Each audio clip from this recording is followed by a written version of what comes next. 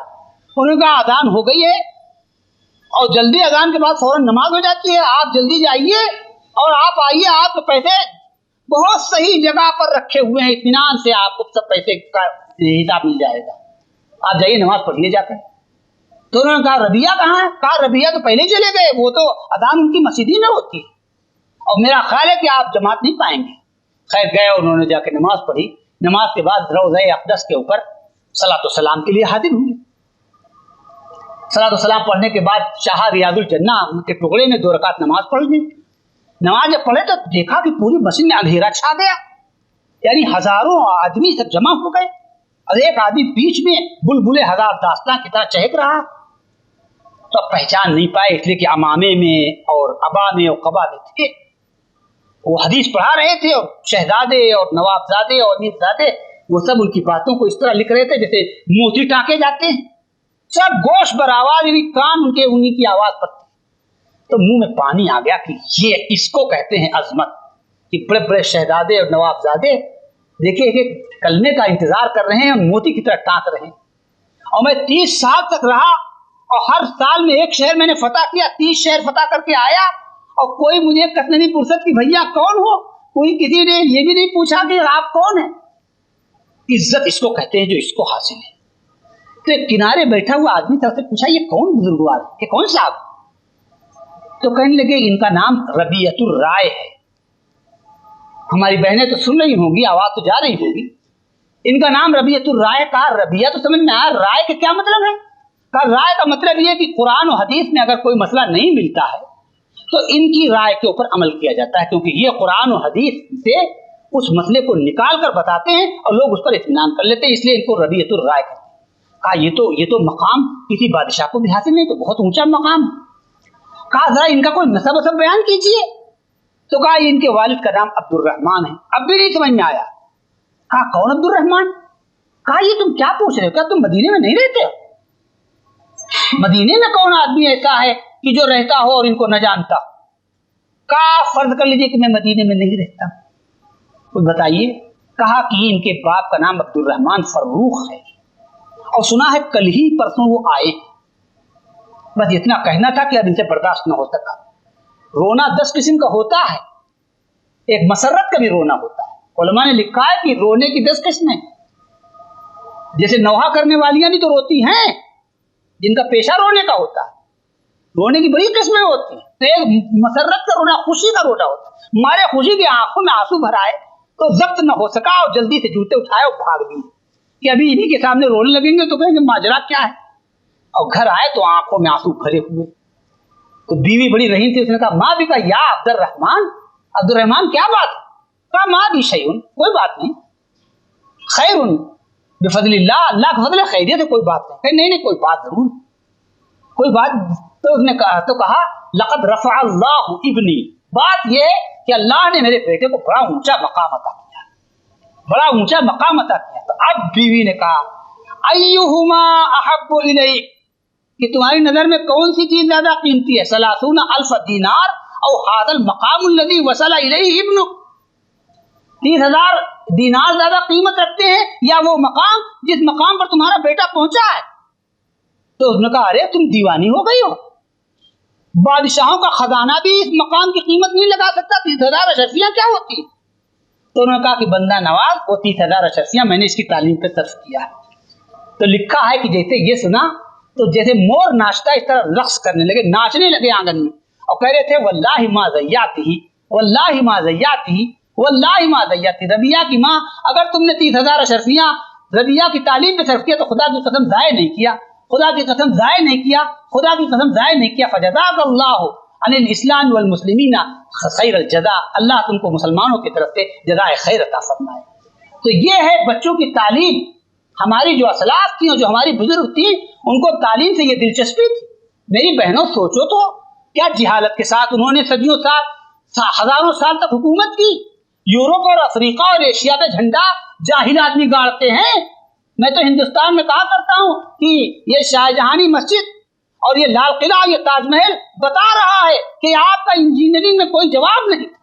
اگر یہ آپ سے بڑھ کر کوئی انجینئر ہوتا تو آج تاج محل کا جواب تیار ہو جاتا اور دلی کی جامع مسجد کی مثال بنا دی جاتی۔ یہ شہادت دے رہے ہیں، پکار کر کہہ رہے ہیں کہ آپ سے بڑھ کر کسی کا علم نہیں تھا، آپ سے بڑھ کر کوئی انجینئر نہیں تھا، آپ سے بڑھ کر کوئی طبیب نہیں تھا۔ ساری عظمتیں آپ بھول گئے۔ اے گلستان اندلس، وہ دن ہے یاد تجھ کو، تھا تیری ڈالیوں میں جب آشیاں ہمارے۔ تو مقصد یہ میری بہنوں، ولا یقتلن اولادہن، کہ اپنے بچوں کو قتل نہ کرو۔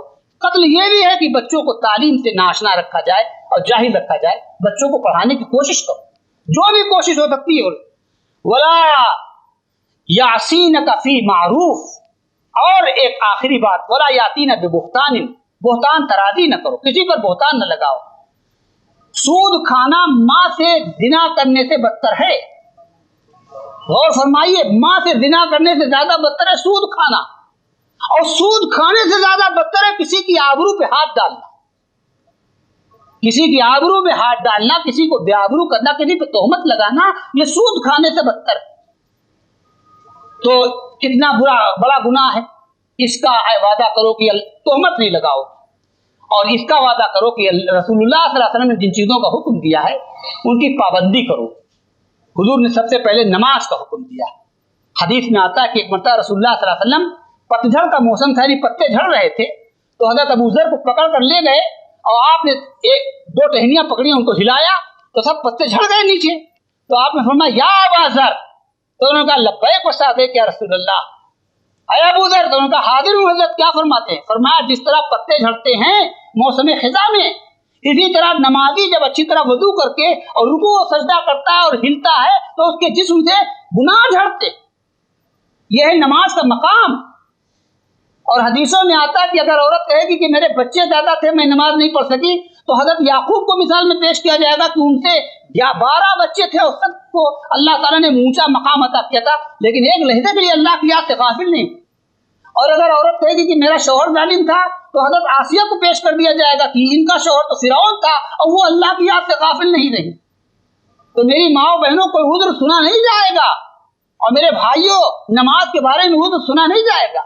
اور مردوں کے لیے تو یہ ہے کہ لا صلاۃ جاری المسجد الا فی المسجد، مسجد کے پڑوس میں جو رہتا ہو اس کی نماز مسجد کے علاوہ کہیں ہو ہی نہیں سکتی۔ جماعت سے نماز پڑھنا فرض ہے، بعض حضرات کہتے ہیں واجب ہے، اور کچھ حضرات کہتے ہیں کہ سنت موقدہ ہے۔ سنت موقدہ سے نیچے تو کسی کا قول ہے ہی نہیں۔ سنت موقدہ کا تارک گناہگار، واجب کا چھوڑنے والا گناہگار، اور فرض کا چھوڑنے والا تو گناہگار ہے ہی۔ امام احمد ابن حنبل کے نزدیک فرض، امام شافعی کے نزدیک واجب، حنفیہ کے نزدیک سنت موقدہ۔ یہ ہے جماعت کی نماز۔ اور حضرت نے کیا فرمایا جو رحمت عالم تھے کہ میرا جی چاہتا ہے کہ میں نوجوانوں کو لے جاؤں اور کہوں کہ لکڑیاں لے چلو اور ان کے گھروں میں آگ لگا دوں جو مسجد و جماعت سے نماز پڑھنے نہیں آتے۔ حضرت عبداللہ بن ام مکتوم نے کہا کہ میں نابینا ہوں اور ٹھوکریں کھاتا ہوں، تو کیا مجھے اجازت ہے؟ تو آپ نے فرمایا هل تسمع الاذان، اذان سنتے ہو؟ تو انہوں نے کہا، تو آپ نے فرمایا لا اجد لک رخصتا، تو پھر مسجد میں آنے سے تمہارے لیے کوئی میں رخصت نہیں پاتا۔ ایک نابینا آدمی جو گر سکتا ہے، ٹکرا سکتا ہے، اس کو اجازت نہیں ہے کہ وہ مسجد میں نہ آئے، تو دوسروں کو کیسے اجازت ہے کہ وہ مسجد چھوڑ کر اپنے گھروں میں نماز پڑھ لیں؟ تو بھائیو ذرا نماز کا خیال رکھو۔ اور اسی طرح رسول اللہ صلی اللہ علیہ وسلم کا ایک حکم یہ بھی ہے بھائی چارہ۔ ہمارے اندر بھائی چارہ نہیں، اخوت اور بھائی چارہ۔ بھائی چارے کا کیا مقام ہے؟ حضرت انس رضی اللہ تعالیٰ عنہ سے حضرت نے فرمایا یا بنیا ان قدرت ان تصبح وتمسی وليس في قلبك غش لاحد فافعل، بیٹا اگر تم سے ہو سکے، مطلب میں اپنی بات ختم کرنے والا ہوں اور ذرا میری یہ بات توجہ سے آپ سن لیں، بیٹا اگر تم سے ہو سکے تو صبح اور شام اس طرح گزارو کہ تمہارے دل میں کسی کی طرف سے کھوٹ نہ ہو، تمہارے دل میں کسی کی طرف سے میل نہ ہو۔ ثم قال وذلك من سنتی، اگر کسی کے دل میں کھوٹ ہے